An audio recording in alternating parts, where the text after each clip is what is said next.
بسم اللہ، السلام علیکم ورحمۃ اللہ۔ الحمد للہ رب العالمین والصلاة والسلام علی سید الانبیاء والمرسلین، اما بعد۔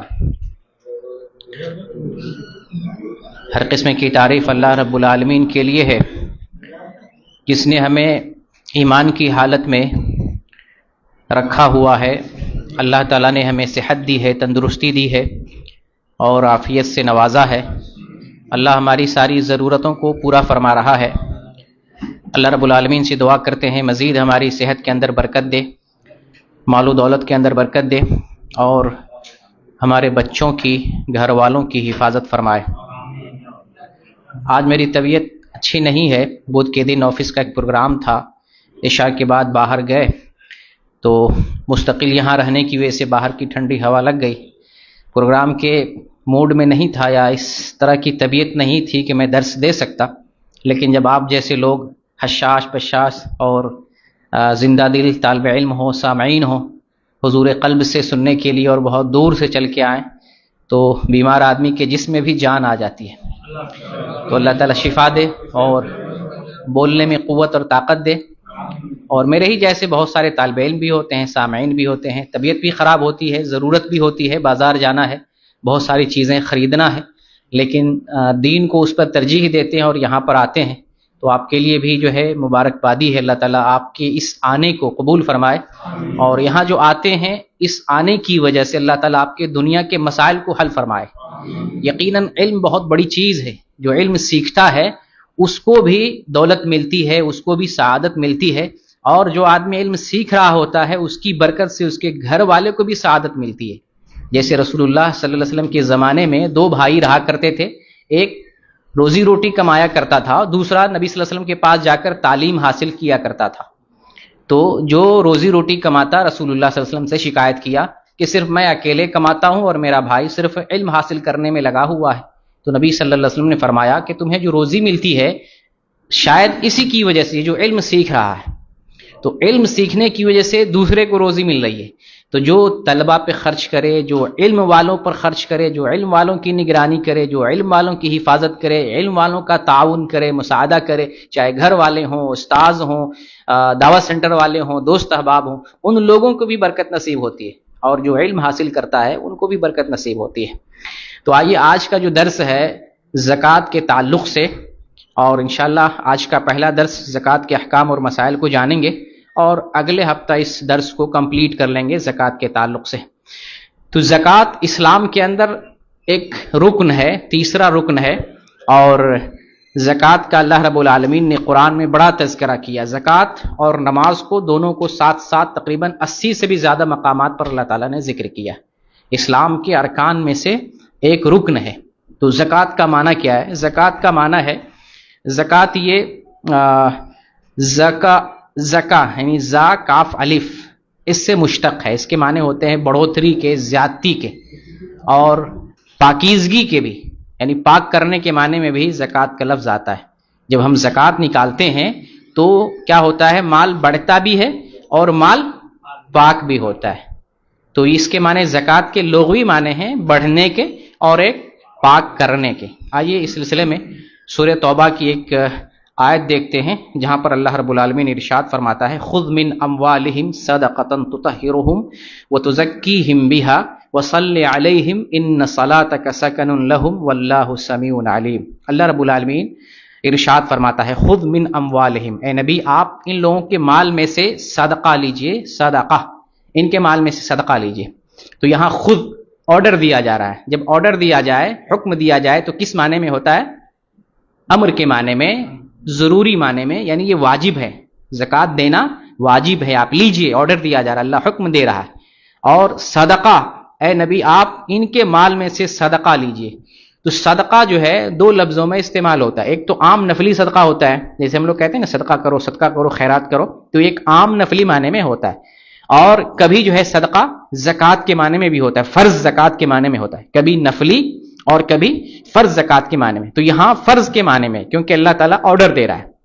دراصل تقریباً کچھ صحابہ کرام، 7 صحابہ کرام، انہوں نے اپنے آپ کو مسجد نبوی کے ستون سے باندھ رکھا تھا. جب ان کی توبہ قبول ہوئی، اپنے مال و دولت لے کر آئے نبی کریم صلی اللہ علیہ وسلم کے پاس، یہ لے لیجئے اللہ کے راستے کے لیے، اللہ کے لیے میرا مال لے لیجئے. نبی صلی اللہ علیہ وسلم نے فرمایا کہ اللہ تعالیٰ نے ابھی ہمیں لینے کا حکم نہیں دیا ہے.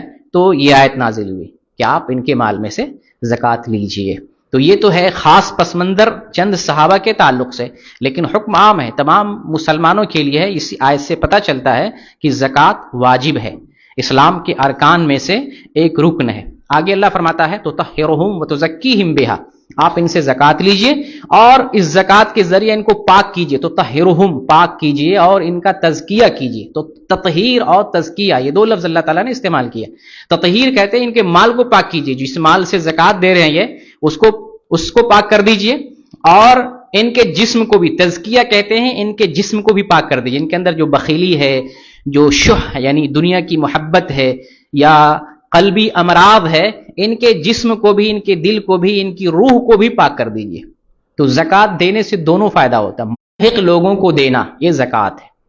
تو یہ جو زکوٰۃ ہے مستحق لوگوں کو دینا اسلام کے ارکان میں سے، کچھ لوگ دینے والے ہیں اور کچھ لوگ لینے والے ہوتے ہیں، اور یہ عبادت میں شمار کیا جاتا ہے. دیکھیں، مال دینا اللہ کے راستے میں، آپ یہ نہ سمجھیں کہ کچھ پیسہ دے رکھے ہیں یا کوئی چیز کاغذ کی نوٹ ہے ہم نے اللہ کے راستے میں دے دیا. یہ عبادت ہے، اللہ کی رضا کے لیے دے رہے ہیں، اللہ عبادت ہے، اور یہ مالی عبادت ہے. کون سی؟ مال سے متعلق ہے تو مالی عبادت ہے. اور نماز کون سی عبادت ہے؟ بدنی عبادت ہے.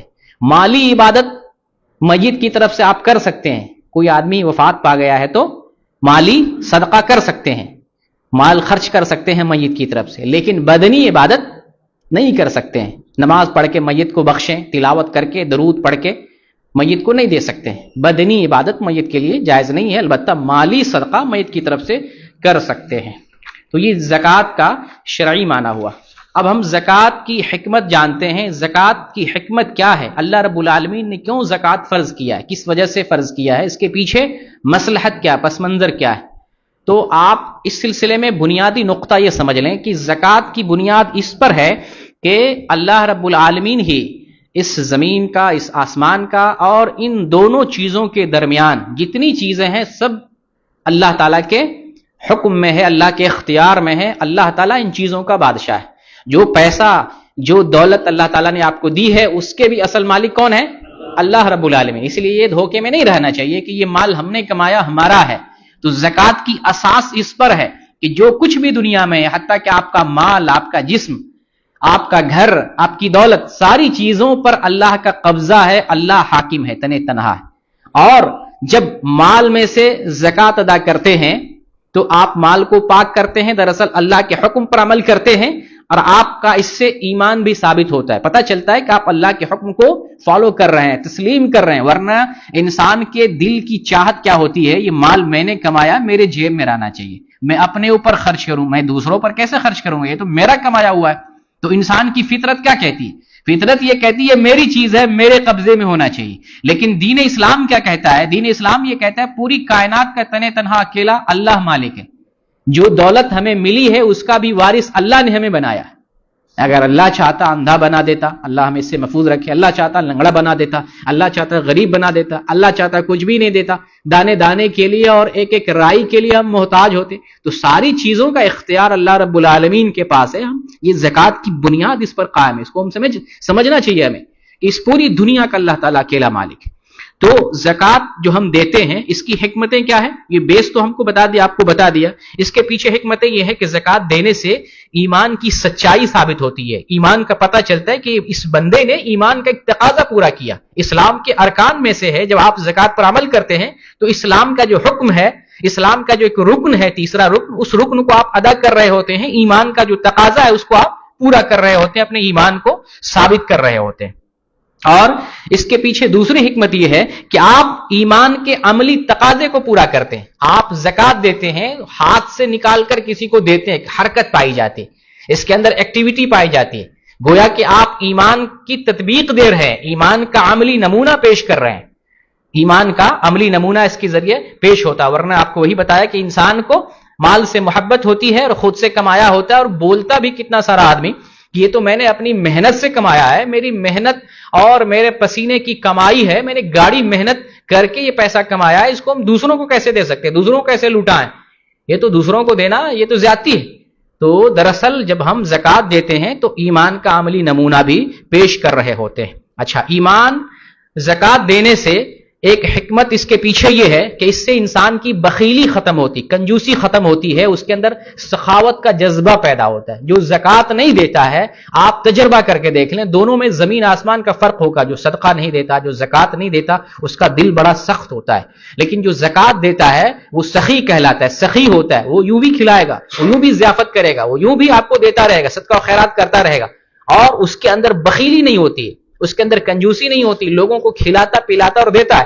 تو جو آدمی خرچ کرتا ہے بخیلی سے بھی بچتا ہے، اور وہ آدمی اس کے اندر جو ہے خرچ کرنے کا مادہ پیدا ہوتا ہے، خرچ کرنے والا، اس کے اندر سخاوت آتی ہے۔ لیکن جو خرچ نہیں کرتا، مٹھی باندھ کے رکھتا ہے، اس کے قلب میں سختی پیدا ہوتی ہے اور اس کے اندر سخاوت نہیں آتی، خاص طور سے دین اسلام کے لیے، دنیا کے لیے، اپنی ذات کے لیے اور ریا و نمود کے لیے تو خرچ کر سکتا ہے، لیکن جہاں اصل خرچ کرنا چاہیے یا جس پر خرچ کرنا چاہیے، جو اصل ہمارے مال کا محتاج اور مستحق ہے، اس پر وہ نہیں خرچ کر رہا ہوتا ہے۔ تو یہ بھی ایک اس کے پیچھے حکمت ہوتی ہے۔ اچھا، زکوٰۃ دینے کے پیچھے ایک مصلحت یہ بھی ہے کہ معاشرے میں جو فقیر اور مسکین ہیں ان کی ضرورتیں پوری ہوتی ہیں۔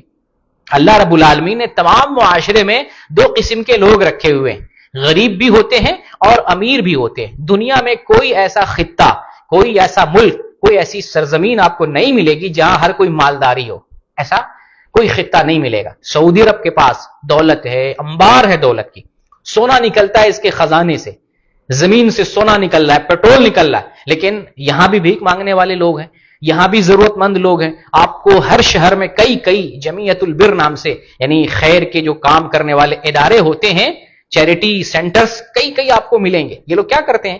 غریب اور مسکین کو زکوٰۃ دیتے ہیں، صدقات دیتے ہیں۔ تو ہر سماج میں، تو جو دوسرا سماج کا طبقہ ہے، دوسرا طبقہ جو آنکھ سے اندھے ہو، ہاتھ پیر سے معذور ہو، جو کام کرنے سے معذور ہو، جو بیوہ ہو، مطلقہ ہو، کوئی دیکھ ریکھ کرنے والا نہ ہو، کوئی کفیل نہ ہو، کوئی ذمہ دار، کوئی اسپانسر نہ ہو، اس کو کون دیکھے گا؟ اللہ تعالیٰ نے یہ ذمہ داری امیروں کے سر پہ رکھی ہے۔ جو مالدار طبقہ ہے، اللہ نے اس کے سر رکھا ہے کہ اس طبقے کا، جو معاشرے کا وہ آدمی جو ضرورت مند ہے، اس کی ضرورت امیر طبقہ پوری کرے۔ تو اس کے پیچھے، زکوٰۃ کے پیچھے ایک مصلحت یہ ہے۔ اچھا، زکوٰۃ کے پیچھے ایک مصلحت یہ بھی ہے کہ، اور یہ بڑی مصلحت ہے، کہ جب ضرورت مند کو پتا چلتا ہے کہ ہمارا حق مالداروں کے مال میں موجود ہے، تو وہ چوری کرنے سے بچے گا، جرائم سے بچے گا، غلط کام کرنے سے بچے گا۔ وہ سمجھے گا مالداروں کے پیسوں میں میرا حق ہے، اگر ہم کما نہیں سکتے ہیں تو ہماری ضرورت پورا کرنے والے لوگ ہیں جن پر زکوٰۃ فرض کی اللہ تعالیٰ، وہ ہماری ضرورتوں کو پورا کرے گا۔ یہ بھی حکمت ہے۔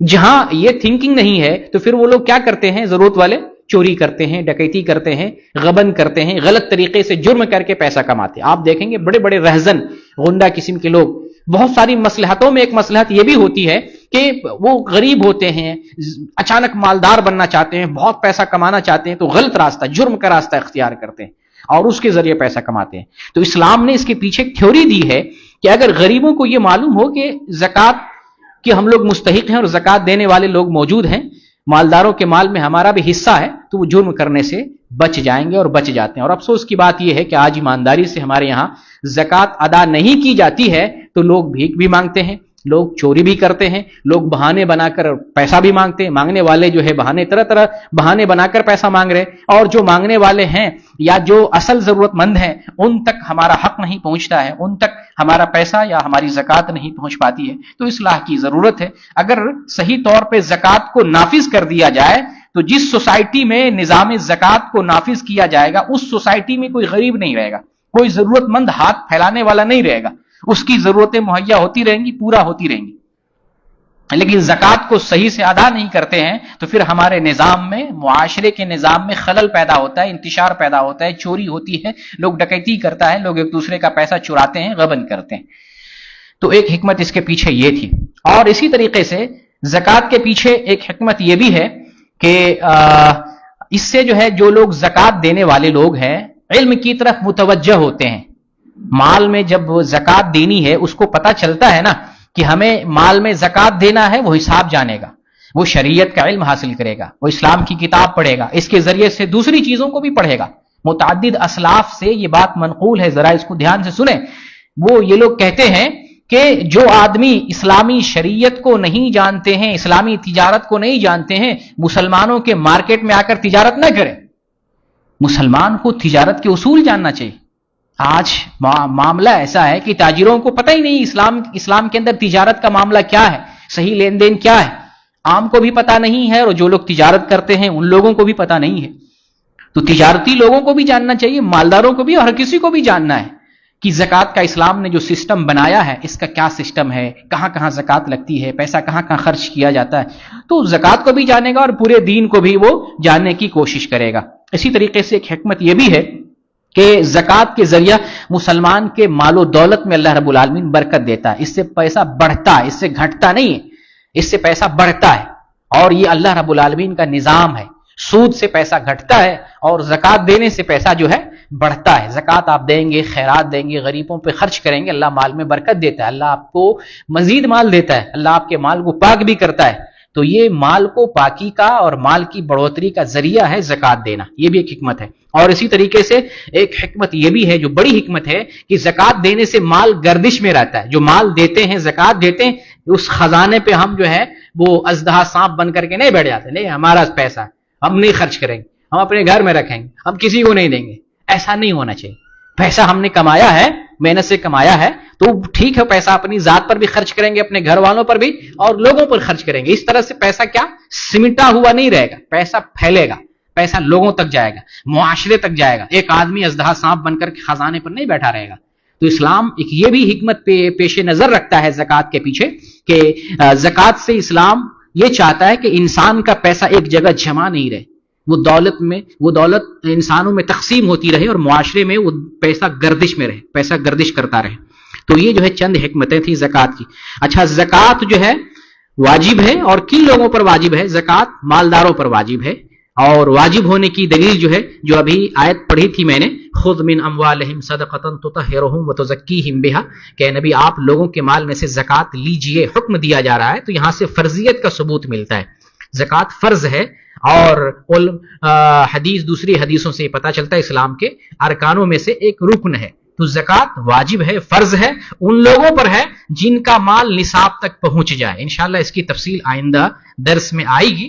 تو ابھی سر دست یہ جان لیں کہ زکوٰۃ ان پر فرض ہے جن کا مال نصاب تک پہنچ جاتا ہے، اور نصاب کی جو شرطیں ہیں، زکوٰۃ کی جو شرطیں وہ پوری ہو جائیں، جیسے مال نصاب تک پہنچ جائے، اور اس مال پر کیا ہو جائے، ایک سال گزر جائے، جو پیسے والی زکوٰۃ ہے، اور پھر جو ہے جانوروں کے بارے میں اور پھر اناج کے بارے میں ان لوگوں کا مسئلہ الگ ہے، لیکن جو نقدی چیزیں ہیں، سونے چاندی ہیں، وہ نصاب تک پہنچ جائے اور اس پر ایک سال گزر جائے، جو زکوٰۃ فرض ہے۔ اسی طریقے سے حدیث میں ہے، عبداللہ بن عمر رضی اللہ تعالیٰ عنہ بیان کرتے ہیں کہ نبی کریم صلی اللہ علیہ وسلم ارشاد فرماتے ہیں، مشہور حدیث ہے، بنی الاسلام علی خمس شہادت اللہ الہ الا اللہ وان محمدا رسول اللہ واقام الصلاۃ وایتاء الزکاۃ والحج وصوم رمضان، کہ اسلام کی بنیاد 5 چیزوں پر ہے۔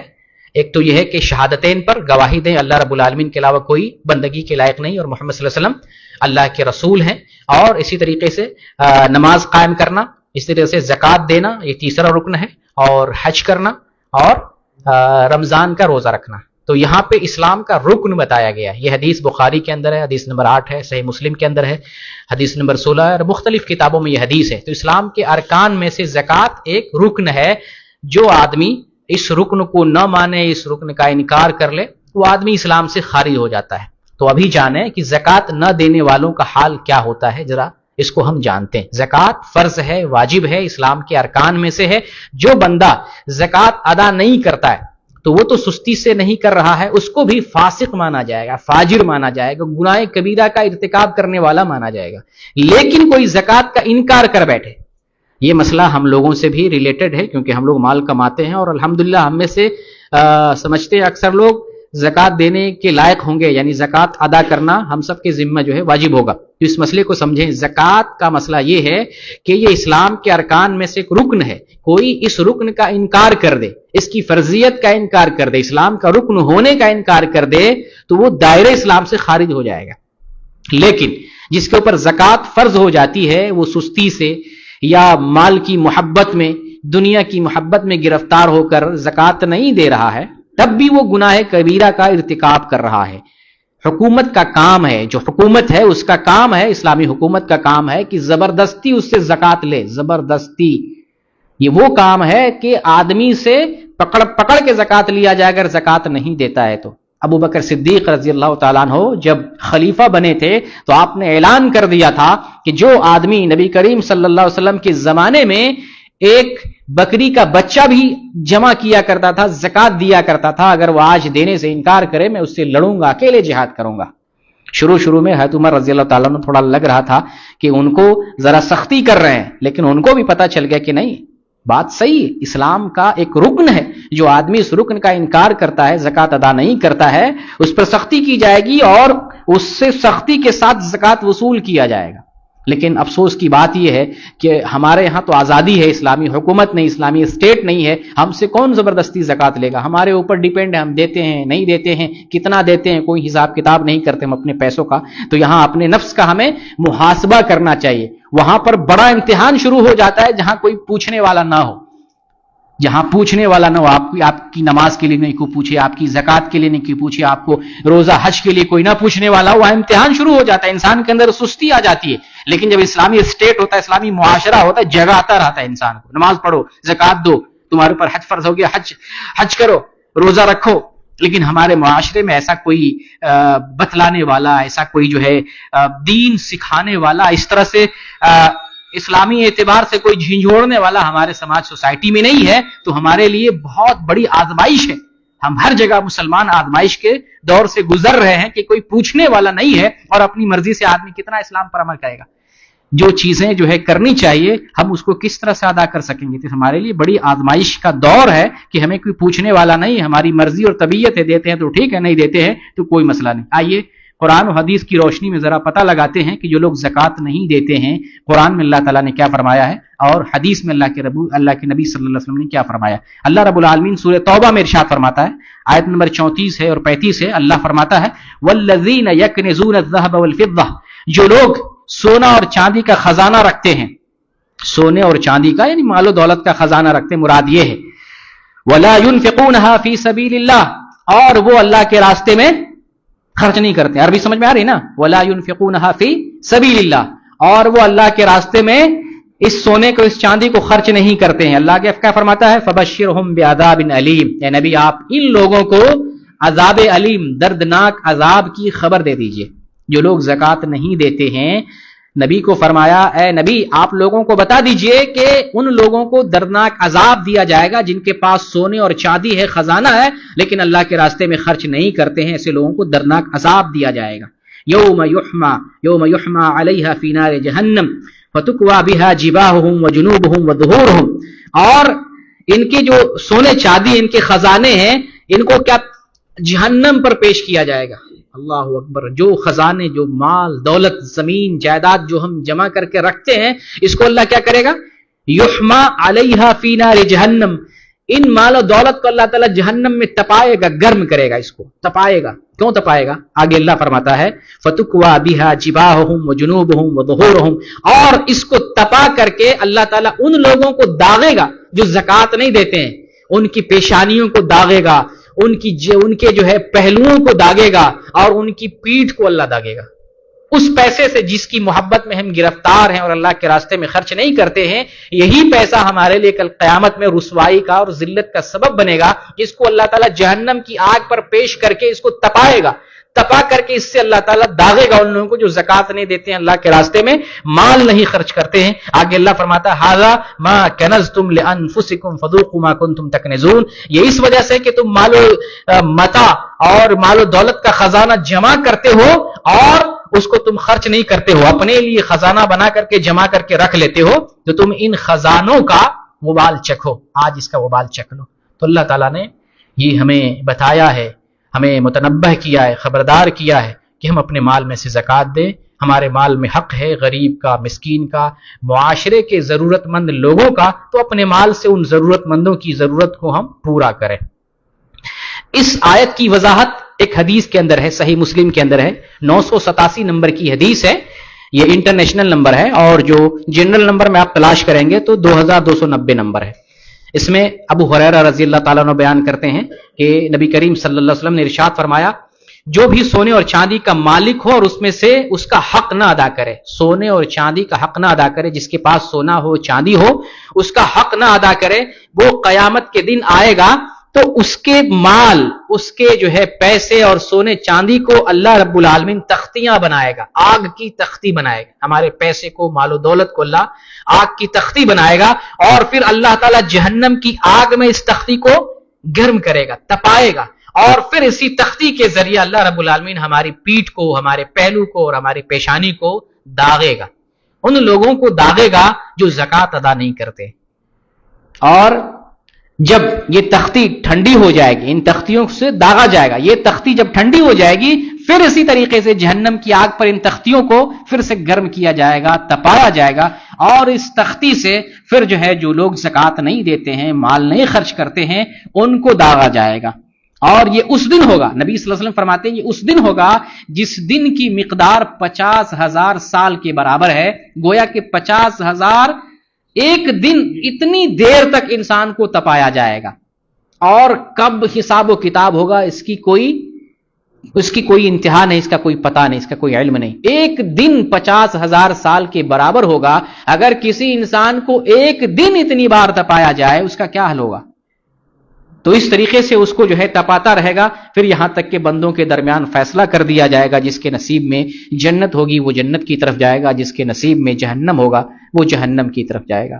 یہ صحیح مسلم کی حدیث ہے۔ اسی طریقے سے بخاری کے اندر ایک حدیث ہے 1403 نمبر کی، ابو ہریرہ رضی اللہ تعالیٰ عنہ بیان کرتے ہیں کہ نبی کریم صلی اللہ علیہ وسلم نے بیان فرمایا، اللہ نے جسے مال دیا ہو اور وہ اس کی زکوٰۃ نہیں دیتا ہے تو قیامت کے دن اس کا مال کیسے آئے گا؟ اس کا مال زہریلے اور گنجے سانپ کی شکل اختیار کر لے گا، زہریلے اور گنجے سانپ کی طرح، اور اس کی آنکھوں کے پاس 2 سیاہ نقطے ہوں گے جیسے سانپ کے دونوں نقطے ہوتے ہیں، اور سانپ دونوں جبڑوں کے درمیان اس آدمی کو پکڑے گا جو زکوٰۃ ادا نہیں کر رہا تھا، اور یہ آدمی پکڑ کے دونوں جبڑوں سے اس آدمی کو جو زکوٰۃ نہیں دیتا تھا، مال نہیں خرچ کرتا تھا، دونوں جبڑوں سے پکڑے گا اور کہے گا میں تیرا مال ہوں، میں تیرا خزانہ ہوں۔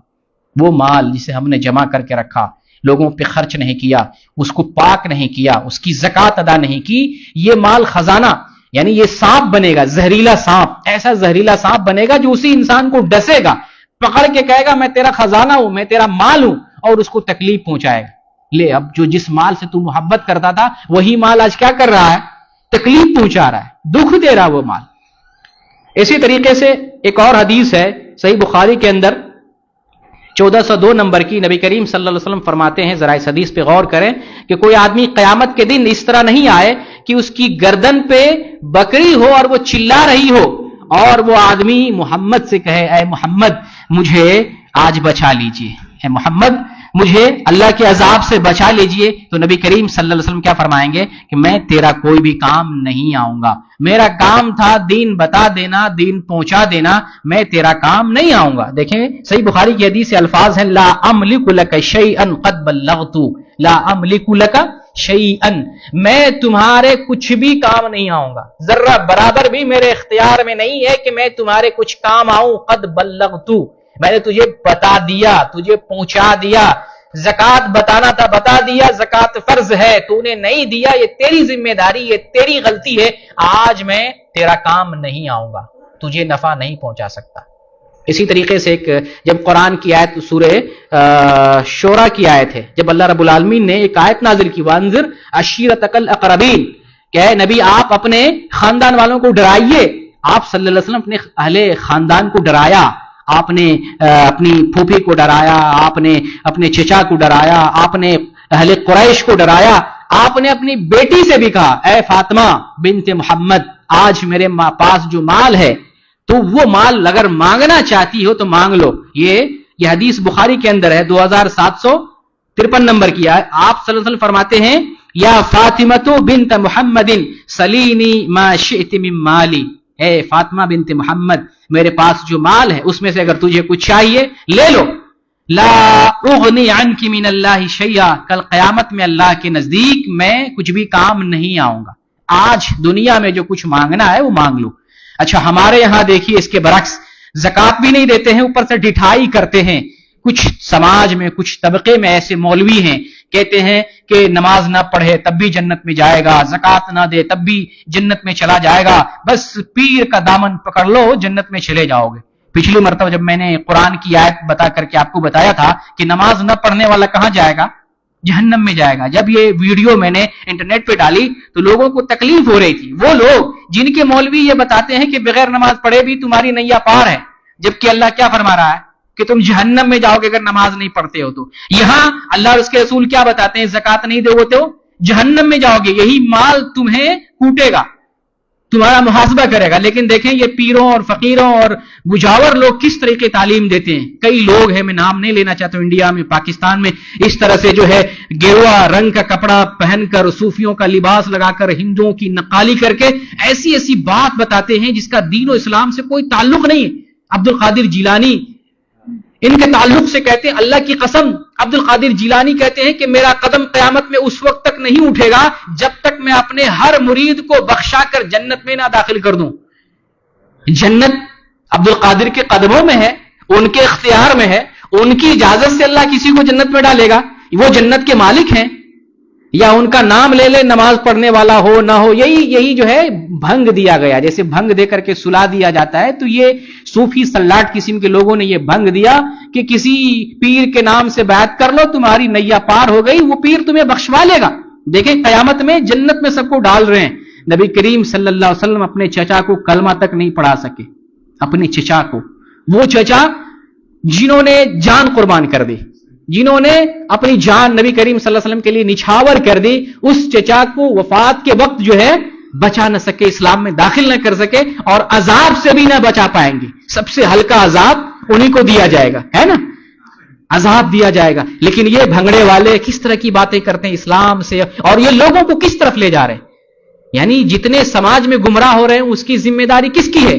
یہ ان لوگوں کی ہے جو احمد نقشبندی جیسے لوگ ہیں یا امین القادری جیسے انڈیا میں چیخنے چلانے والے باباؤں کے کرتوت بیان کرتے ہیں. بتائیے یہ لوگ اس طرح کی باتیں کرتے ہیں، عوام پر کیا اثر پڑے گا؟ عوام کیسے نماز پڑھے گی، کیسے زکات دے گی، اسلام پر کیسے عمل کرے گی؟ ان کو تو اسلام بتانا چاہیے نا. ان کو پیروں فقیروں کا دین بتایا جاتا ہے. دیکھیے جیسے کہا جاتا ہے کہ ایک سنی تھا، سید کی تعظیم کیا کرتا تھا، بغیر توبے کے مر گیا. تو پیر صاحب یہی عبد القادر جیلانی آئے اور ٹھوکر مار کے اٹھایا. وہ چادر اوڑھے ہوا تھا، چادر پھینکا، کھڑا ہو گیا. لوگ ڈر کے مارے بھاگنے لگے. وہ بتایا بھائی میں زندہ ہوں، میرے پیر صاحب آئے تھے مجھے زندہ کیا، انہوں نے ٹھوکر مار کے اٹھایا اور کہا کہ میرا مرید بغیر توبہ کیے مر جائے، ایسا ہو نہیں سکتا. میرا پیر بغیر توبہ کیے مر جائے، ایسا ہو نہیں سکتا. برکیف اس بندے نے توبہ کی اور اس کے بعد مرا ہے. تو یہ قصے کہانیاں، تو ظاہر سی بات ایسے قصے نہیں بیان کریں گے تو ہاتھ پر بیعت کیسے ہوگی؟ ایسی جھوٹی باتیں بیان کی جاتی ہے تو لوگ جو ہے اس پر یقین کرتے ہیں اور پیری مریدی کی طرف آتے ہیں. امین القادری ایک بندہ ہے، وہ بیان کرتا ہے کہ میرے پیر سے پوچھے بغیر چاند بھی نکلتا، چاند بھی نہیں نکلتا ہے، چاہے رمضان کا چاند ہو، عید کا چاند ہو. اور لوگ ماشاءاللہ سبحان اللہ، میرے پیر کی طاقت دیکھو، میری قوت دیکھو، میرے پیر کی طاقت دیکھو. فرشتے کو پکڑ لیتے ہیں، فرشتے کو بھی جو ہے ان کے پیر پکڑ لیتے ہیں، حالانکہ انہوں نے ایسی کوئی بات نہیں کی. قبرستان میں جو ہے سوال و جواب کے وقت پیر صاحب آ جاتے ہیں، وہ بچا لیتے ہیں، وہ نیا پار لگا دیتے ہیں، بلکہ جو ہے محشر میں آ جاتے ہیں اور جنت میں بھی وہ داخل کروا لیں گے. یہاں دیکھیں نبی کریم صلی اللہ علیہ وسلم اپنے چچا کو نہیں بچا سکے. اپنی بیٹی، لاڈلی بیٹی جو اپنے دل کا کلیجے کا ٹکڑا ہے، اس سے آپ نے دنیا میں جیتے جی آپ نے فرمایا تھا دنیا میں جو کچھ مانگنا ہے مانگ لو، آخرت میں تیرا کام نہیں آ سکتا. آخرت میں کیا کام آئے گا؟ عمل کام آئے گا. آپ عمل کیجئے، دین کی طرف آئیے، اسلام کی طرف آئیے تو آپ کو نجات ملے گی. یہ پیری فقیری مریدی. تو یہ زکات کے تعلق سے بیان کر رہا تھا کہ زکات نہ دینے والوں کا بڑا بھیانک انجام ہے. ہمیں اس مسئلے کو سمجھنا چاہیے. اللہ تعالیٰ نے ہمارے اوپر ہمارے مال میں زکات فرض کیا ہے تو انصاف کے ساتھ، کوئی اگر پوچھنے والا نہیں، کوئی ڈنڈا لے کر کے ابوبکر صدیق کی طرح ہمیں مارنے والا نہیں، قوت کے ساتھ اگر زکات لینے والا نہیں ہے تو بڑی آزمائش ہمارے لیے کہ ہم انصاف کے ساتھ اور امانت داری اور دیانت داری کے ساتھ زکات دیتے ہیں کہ نہیں دیتے. بہت بڑا امتحان ہمارے لیے، بڑی آزمائش ہم گزر رہے ہیں دنیا میں. ہمارے اسلامی اسٹیٹ نہیں، اسلامی حکومت نہیں، کوئی بتانے والا نہیں، کوئی جو ہے کوئی اس طرح سے جو ہے قوت کے ساتھ ہمارے مال میں سے زکات لینے والا نہیں. بڑی آزمائش ہم گزر رہے ہیں. اللہ تعالیٰ سے دعا کرتے ہیں بار الہ ہماری اصلاح فرما دے، ہماری کمی کوتاہی کو، ہماری غلطیوں کو نظر انداز فرما دے، ہماری کوتاہیوں پر مغفرت کی بارش فرما دے اور ہماری اصلاح فرما دے. اے اللہ اسلام کے تمام ارکان کو ادا کرنے والا بنا. اسلام پر اس طرح سے چلنے کی توفیق دے جیسے اللہ نے بتایا ہے اور جیسے خود جو ہے اللہ کے نبی محمد صلی اللہ علیہ وسلم نے بتایا ہے. بارہا نبی صلی اللہ علیہ وسلم سے سچی محبت کرنے والا اور آپ کے دین پر چلنے والا اور دین کے مطابق عمل کرنے والا بنا دے. اے اللہ ہماری اولاد کو صحت و تندرستی دے, ہمارے گھر والوں کی حفاظت فرما. ہم جب تک یہاں رہیں, اس ملک میں رہیں, ہماری صحت اور قوت اور ہماری طاقت برقرار رہے. اپنے ملکوں میں جب جائیں صحیح سلامتی کے ساتھ جائیں, ایمان پر اللہ تعالی ہمیں باقی رکھے اور ایمان ہی پر ہمارا خاتمہ فرمائے. آمین. وآخر دعوانا ان الحمدللہ رب العالمین. جزاکم اللہ خیر. رہنے دیجیے, سوال و جواب ہوگا. اب جو ہے جیسا کہ اعلان کیا گیا تھا سوال و جواب کا سسٹم شروع ہو رہا ہے, تو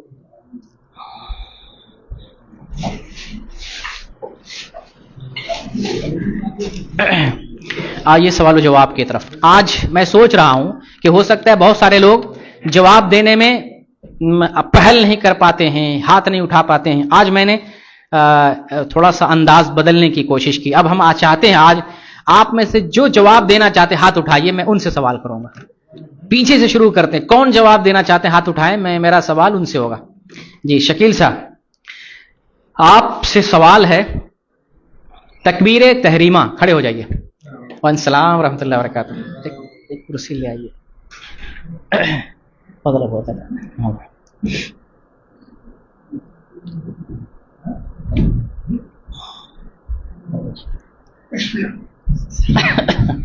جزاکم اللہ خیر. دہن بدن المصاب المصاب کا سوال اثر.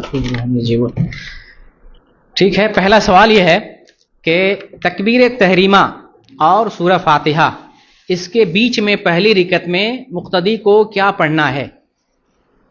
تکبیر تحریمہ, سوال سن لیں. تکبیر تحریمہ اور سورہ فاتحہ کے بیچ میں, ان دونوں کو چھوڑ کے بیچ میں کیا پڑھنا ہے؟ جی ثنا پڑھنا چاہیے. اور کچھ پڑھنا ہے؟ کچھ نہیں بولنا ہے, کوئی کسی کو نہیں بولنا ہے. کسی کو ابھی ہاتھ نہیں اٹھانا. ایک آدمی کھڑے ہیں. جی تعوذ اور تسمیہ بسم اللہ. بالکل جو ہے تکبیر تحریمہ اور سورہ فاتحہ کے بیچ میں تین چیزیں پڑھنی ہیں. دعا استفتاح پڑھنا ہے, تعوذ پڑھنا ہے اعوذ باللہ من الشیطان الرجیم بسم اللہ, اور اس کے بعد بسم اللہ پڑھنا ہے بسم اللہ الرحمن الرحیم. تین چیزیں پڑھنی. آپ کا جواب بالکل درست ہے. شکیل خان.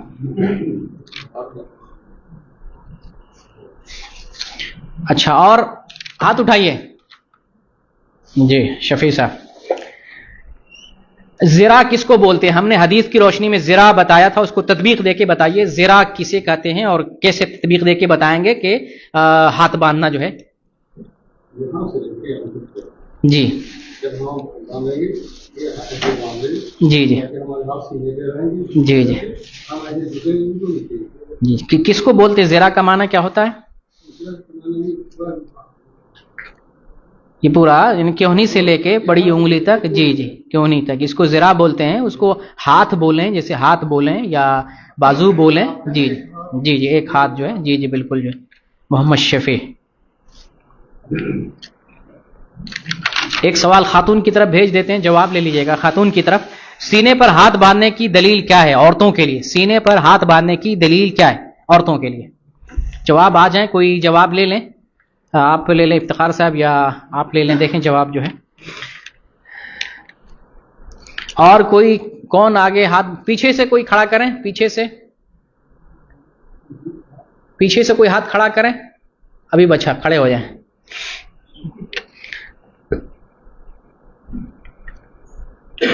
ایک کلمہ جس کے کہنے پر, نماز میں جس کے کہنے پر 30 سے زیادہ فرشتے لکھنے کے لیے لپک رہے تھے, وہ کون سا کلمہ نماز میں؟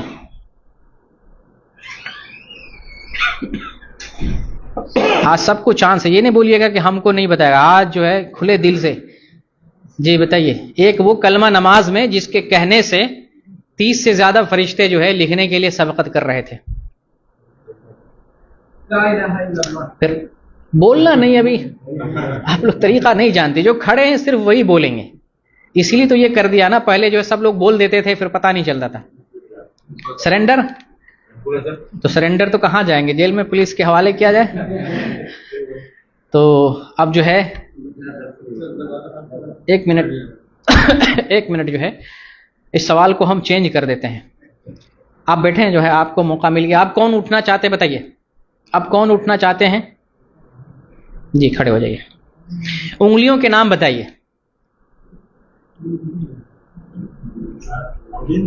ہاں عربی میں. شکیل صاحب آپ کا نام آ گیا ہے جلدی سے. اچھا کوئی اور ہمت کرنا چاہتے ہیں انگلیوں کے نام؟ جی افتخار صاحب بتائیے. ابہام. ماشاء اللہ ماشاء اللہ. افتخار صاحب.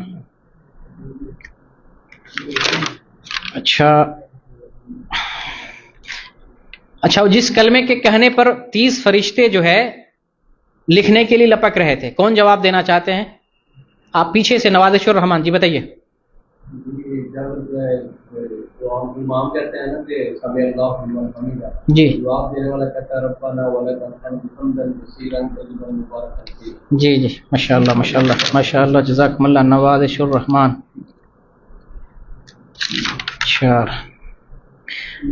اچھا اور کوئی آگے بڑھنا چاہتے ہیں؟ آگے ہاتھ اٹھائیے. آج کھلا چیلنج ہے. جی پہلے سن لیتے تھے تو پھر جو ہے چیک کرتے تھے، ابھی نہیں، اس میں چوری ہو جاتی تھی. آج میں نے چوری کا دروازہ بند کر دیا. جی ہاں جن کا نام نہیں آیا اٹھا سکتے ہیں. ہمت کریں.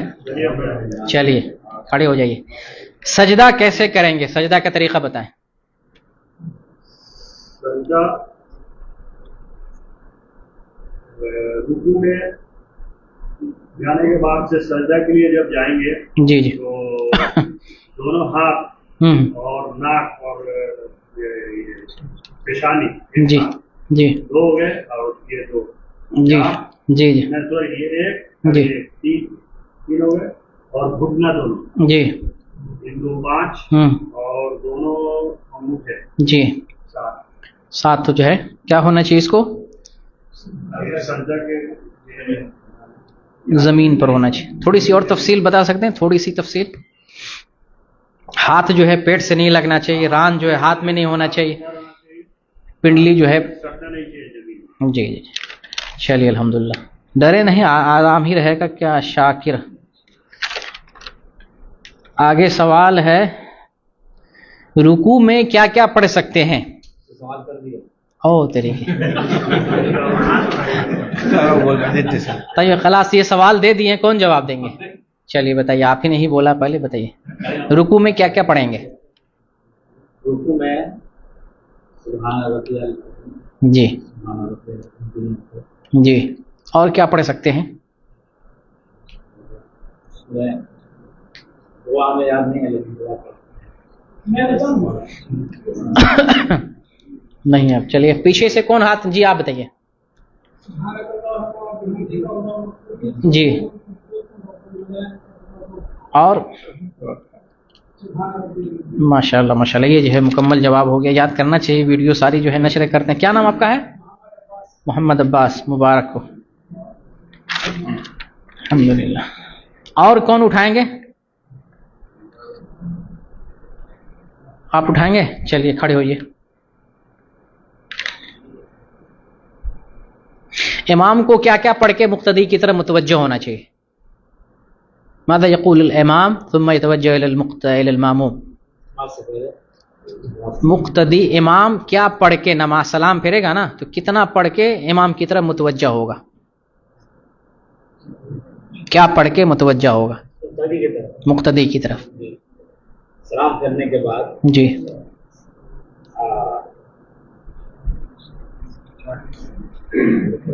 جلدی سے، بہت لیٹ کر رہے ہیں. کرنے کے بعد جی جی اللہ اکبر جی استغفر اللہ 3 مرتبہ. جی اس کے بعد اللہم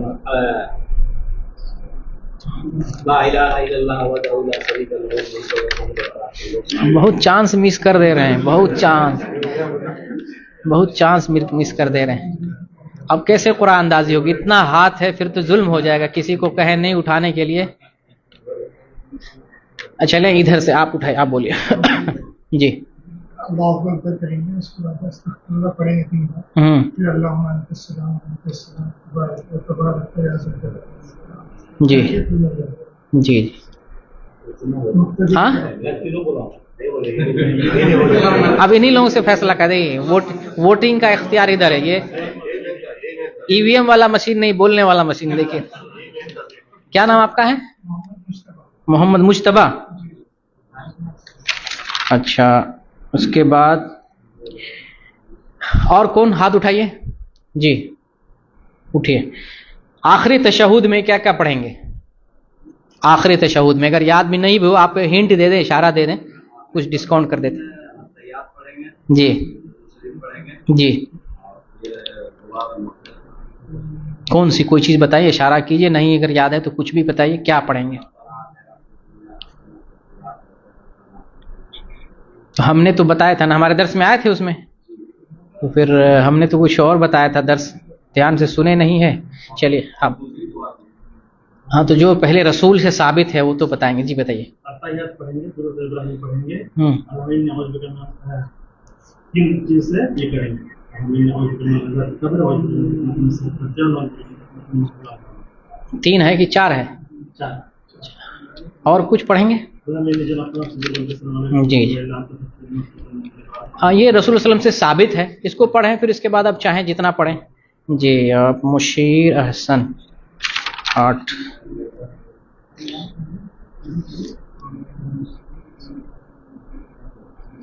اور کون ہاتھ اٹھا رہے ہیں؟ ہاتھ اٹھائیے، ہاتھ اٹھائیں. یا لا رفع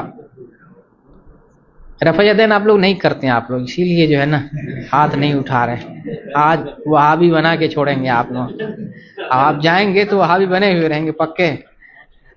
بتائیے کون اٹھا رہے ہیں؟ جی اٹھائے بولیے. پھر آپ کا جو ہے سن لے گا دوسرا تو جواب جو ادھر ادھر ہو جائے گا.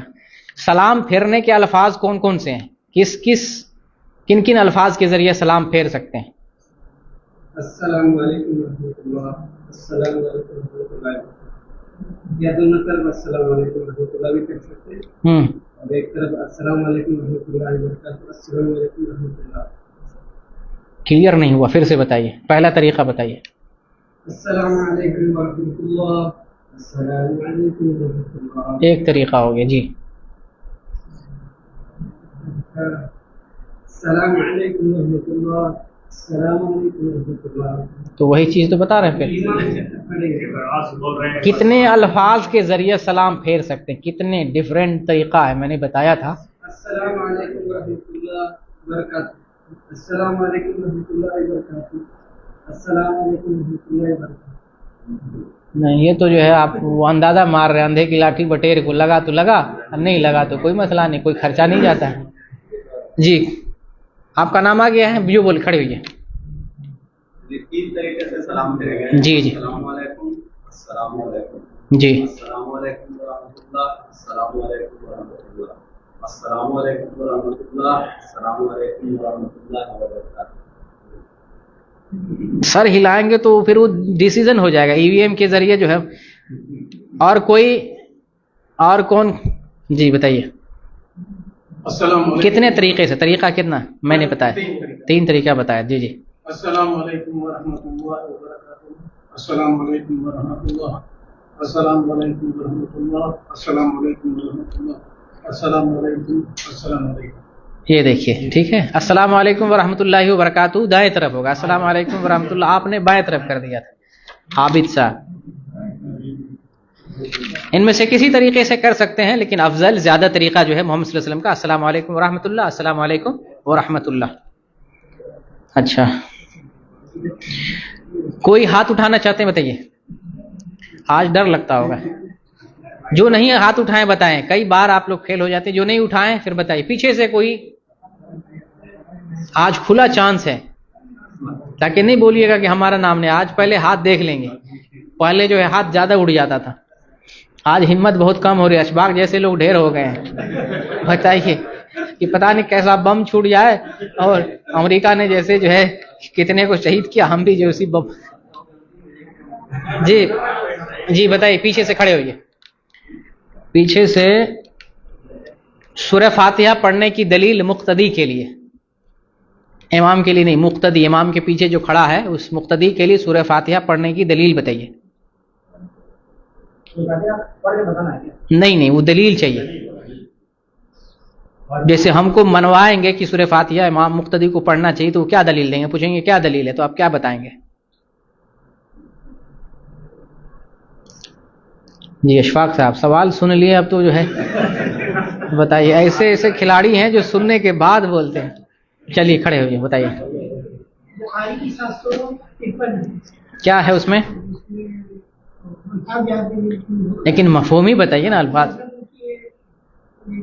نماز پڑھنے کے دوران کہا گیا کہ میرے پیچھے کچھ پڑھتے تھے، پڑھتے تھے جی نے کہا سوائے صرف فاتحہ کے اور کچھ نہیں۔ تو یہ بخاری میں ہے؟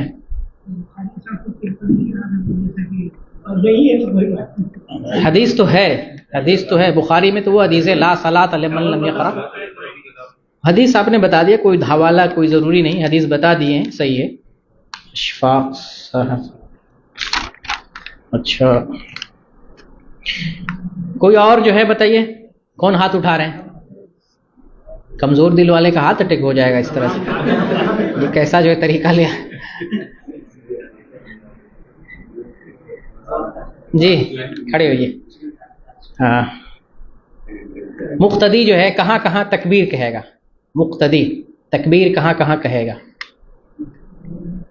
مقتدی امام کے پیچھے جو ہے تکبیر کہاں کہاں کہے گا؟ جی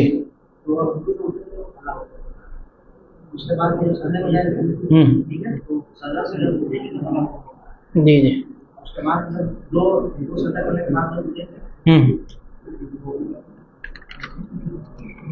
اور کوئی؟ اب تو سن لیے ہیں، کلیئر ہو گیا، کوئی اور ہمت آزمائی؟ چلیے بولیے نثار جان نثار سے۔ تکبیر تحریمہ کے بعد جی اس کے بعد رکوع میں جاتے وقت، جی جی اس کے بعد سجدہ میں جاتے وقت، جی جی سجدے سے اٹھتے وقت۔ جی سجدے میں خیر کوئی مسئلہ نہیں، سجدے میں جاتے وقت اٹھتے وقت، پھر جو ہے جب سجدے دو سجدہ کرنے کے بعد پھر دونوں سجدے میں کریں گے، دونوں سجدہ کے بعد پھر یہ ہے آپ کا تکبیر تحریمہ چھوٹ گیا تھا تو جان نثار جی بولیں۔ یہ دلیل بخاری 756 ہے، حدیث نمبر بتایا ہوں، باب وجوب اللہ جی اس میں کچھ سینے پر ہاتھ باندھنے والی، جی اس میں کچھ ہے کیا جملہ لکھا ہوا؟ صرف حوالہ ہے یا کوئی جملہ ہے؟ حوالہ بس ہے؟ کہیں نیٹ سے تو نہیں سرچ ہو گیا ہے؟ بہت زمانہ بہت ترقی کر گیا ہے، امتحان ہال میں بھی نیٹ سے نکال لیتے۔ اچھا کیا نام انہوں نے کیا بولا ہے؟ سرچ کر لیجیے تو آپ، کیونکہ حدیث کا نمبر تو مجھے نہیں معلوم ہے۔ اچھا اور کون ہاتھ اٹھا رہے ہیں؟ اور جو نہیں اٹھائے وہ ایک بار اور چانس کریں، جو نہیں اٹھائے ہیں جی، جو نہیں اٹھائیں کوئی جو ہے کوئی اور ہمت کریں۔ آج کیا خطرناک ایکشن ہو گیا کیا؟ جی وہ تو سورہ فاتحہ والی کا جواب ہو گیا، سینے پر لیڈیز کی طرف سے جواب صحیح نہیں آیا ہے۔ ہم سورہ فاتحہ کی دلیل نہیں پوچھے ہیں، سینے پر ہاتھ باندھنے کی کیا دلیل ہے؟ آپ کیسے عورت کے لیے کون سی دلیل ہو سکتی سینے پر ہاتھ باندھنے والی؟ اس طرح سے کوئی بھی جو ہے بات بتائیں۔ نہیں وہ لیڈیز کے لیے ہے، بتائیے اس کیٹیگری میں ڈال دیں آپ کو؟ چلیں کوئی اور ہاتھ اٹھائیں۔ آج کیا بات بڑے بڑے ڈھیر لگے ہیں جی۔ طریقہ صحیح ہے، جو اٹینڈ کیا وہی جواب دے گا۔ ہاں یہ ہے نا تاکہ آج ہے وہ مرزا کا تھا آج آیا داڑھ تھلے، بار بار بولتا رہتا ہے۔ چلیے میں ایک سوال جنرل کرتا ہوں، اگر جو ہے ٹوپی پہن کر ہم نماز نہیں پڑھے تھے تو ہماری نماز ہو جائے گی، اگر ہم کہیں اس کی دلیل کیا ہے تو کیا کہیں گے؟ ہمارے یہاں نماز بولتے ہیں نماز نہیں ہوتی یا مکروہ ہو جاتی ہے، تو بتائیے آپ. اس کے دوران جو احرام کے اندر جو نماز جی تو اس لیے نماز ہو جائے گی. یعنی جو بہت ساری نمازیں حج کے دوران احرام کی حالت میں پڑھتے ہیں تو ہماری نماز ہوتی ہے، مکروہ بھی نہیں ہوتی. ایسا نماز نہیں ہونے کا سوال بھی نہیں، مکروہ بھی نہیں. نماز صحیح، لیکن ہے کہ زینت کے ساتھ پڑھتے ہیں تو اچھی چیز ہے، تو اس میں مکروہ نہیں لگائیں گے. ٹوپی نہیں ہے تو مکروہ ہو گیا، ایسی بات نہیں ہے. کیا نام ہے جی؟ حامد. اچھا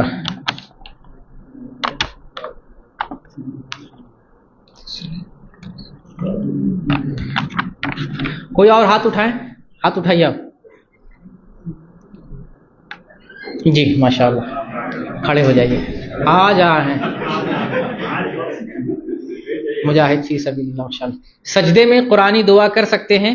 اس کی دلیل کے ساتھ بتائیں. سجدے میں قرآنی دعا کر سکتے ہیں؟ جی جی ہاں، یعنی سجدے میں قرآن کی دعا پڑھ سکتے ہیں. میں نے تو ایک حدیث بتایا تھا جس حدیث میں کہا گیا کہ رکوع اور سجدے میں قرآن نہ پڑھو. جی جی جی پڑھ سکتے ہیں. کیوں پڑھ سکتے ہیں؟ اس لیے کہ نبی صلی اللہ علیہ وسلم نے سجدے میں دعا کرنے کا حکم دیا. ایک بڑی دلیل آپ کو بتا دوں. ایک بخاری کی حدیث ہے 6389 نمبر کی. انس بن مالک رضی اللہ تعالیٰ عنہ بیان کرتے ہیں کان اکثر دعاء النبی صلی اللہ علیہ وسلم اللہم ربنا آتنا فی الدنیا حسنہ وفی الآخرۃ حسنہ وقنا عذاب النار. یہ صحیح بخاری کی حدیث ہے. انس بن مالک کہتے ہیں کہ نبی کریم صلی اللہ علیہ وسلم کی اکثر و بیشتر دعا یہ ہوتی تھی اللہم ربنا آتنا فی الدنیا حسنہ وفی الآخرۃ حسنہ وقنا عذاب النار. تو اس کو دعا کاؤنٹ کیا گیا ہے. یعنی ربنا آتنا یہ تو قرآن کی آیت ہے نا، قرآن میں آیا ہوا سورہ بقرہ میں 201 نمبر کی آیت ربنا آتنا قرآن کی آیت ہے، لیکن نبی صلی اللہ علیہ وسلم کی دعاؤں میں سے ہے. تو جب اس کو دعا قرار دیا گیا ہے اور سجدے میں کہا گیا دعا کرو، دعا زیادہ کرنا چاہیے، تو یہ دعا بھی ہے. تو اس لیے قرآن کی جو دعائیں ہیں وہ بھی دعا ہم سجدے میں کر سکتے ہیں. جزاکم اللہ خیر. ماشاء اللہ. شاہ جہاں پھر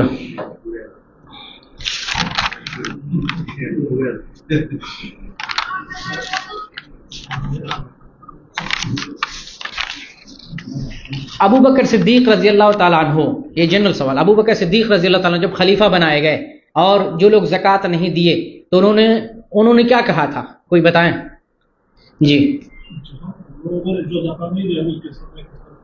قتال کروں گا. نبی صلی اللہ علیہ وسلم کے زمانے میں جو رسی نہیں دیتا تھا، ایک پگڑی کے ایک بچہ نہیں دیتا تھا، میں ان سے جہاد کروں گا. ماشاءاللہ. یہ ہمارے 12 13 14 اس میں گرامی عبد الغفور.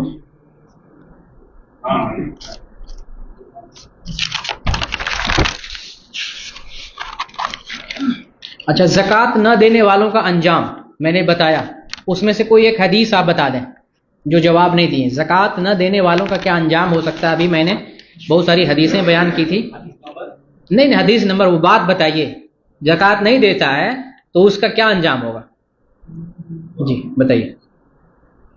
اس کے مال کو قیامت کے دن جی اس مال کو جو ہے جمع کر اور اسے سزا دی جائے گی. اس میں پٹوا ڈالا جائے گا، پیشانی ڈالا جائے گا. جی جی بالکل بالکل، حدیث میں بھی ہے، قرآن میں بھی ہے. ٹھیک ہے، تو آپ کا نام آ گیا 14 15. آپ کا نام ہو گیا محمد احمد حسین. اچھا، زکوٰۃ کی بہت ساری حکمتیں ہم نے بتایا تھا. زکوٰۃ کی کوئی ایک حکمت آپ بتائیں. زکوٰۃ کی کوئی ایک حکمت، کس لیے زکوٰۃ فرض کی گئی؟ ابھی میں نے بہت ساری حکمت بتایا تھا. جی سب سے پیچھے سے بتائیے. کا جو ہوتا ہے وہ ہوتا ہے اس میں جی اور ان کی حفاظت ہوتی ہے. جی جی غریب مسکین کی ضرورت پوری ہوتی ہے. جی جی کیا آپ کا نام ہے؟ صغیر احمد. پہلی بار آ رہے ہیں؟ پہلے بھی آتے تھے؟ ماشاء اللہ. ہاں کتنا ہے اس میں؟ صغیر احمد. اچھا